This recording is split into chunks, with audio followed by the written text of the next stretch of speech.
Hello, সবাই কেমন আছো? চলো একটা ভিডিও পোস্ট করি। এটা আমার ইনস্টাগ্রাম এবং বড় বড় ইউটিউবাররাও ট্রাই করেছে, আমি দেখলাম। কিন্তু রিজনটা হলে আমিও চিন্তা করলাম যে আমি একটু ট্রাই করি। হ্যাঁ, এটা হচ্ছে ময়দা, যে ঘরের মধ্যে যে ময়দাটা থাকে আমাদের রুটি খাওয়ার, সেই ময়দার সাথে কিছু রান্নাঘরের যে আমরা যে হলুদ ব্যবহার করি না, সেই হলুদ সাথে লাগবে হচ্ছে দুধ, কাঁচা দুধ। হ্যাঁ, সত্যি কথা বলতে গেলে আমি যখন জিনিসটা বানাইছি, জাস্ট একটা ডো তৈরি করে নিতে হবে হাতের মতো করে।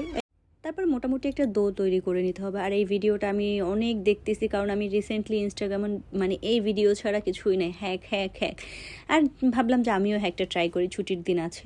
ভাই সত্যিই আমি হতাশ, কারণ যে কারণে আমি এই হ্যাকটা ওরা বানাইছে যে গালের যে লোম উঠে যাবে, অবাঞ্ছিত ছোট ছোট পশম, আসলে কিছুই উঠে না।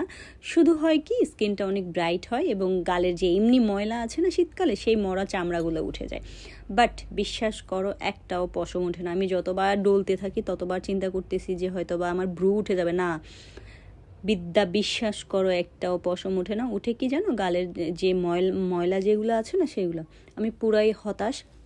আর হ্যাকটা একদমই ফালতু হ্যাক, যেটা আমি একদমই ইউজ করে বুঝতে পারছি। বাট স্কিনটা একটু ব্রাইটেনিং হয়, এতটুকুই। এছাড়া একটা পশম তো দূরের কথা, না আমার গালের মধ্যে পশম নাই সেইটা আমি ভাবতেছিলাম, কিন্তু না, আমার গালে তো ছোট ছোট অনেক পশম আছে, কই উঠতেছে না তো। আর এটা দিয়ে হয় কি, গালের যে শীতকালে যে মরা চামড়া আছে না, ওইটাই উঠে যায়। বাট কোনো রকম ছোট ছোট লোম আছে না, ওগুলো কিছুই উঠে না। যারা এই বিউটি হ্যাকটা করেছে, যারা ইউটিউবাররা যারা করেছে, জানি না তারা কোথা থেকে উঠাইতে পারছে। বাট আমি হতাশ, কিচ্ছু করতে পারি নাই। শুধু স্কিনটা একটু ব্রাইটই হয়েছে, এতটুকুই। কারণ ওই যে মরা চামড়াগুলো উঠে গেছে, এতটুকুই কাজ হয়েছে। আর এটা হচ্ছে স্কিনটা ধোয়ার পর মোটামুটি একটু পরিষ্কার লাগতেছিল। That's it. তোমরাও ট্রাই করে দেখতে পারো।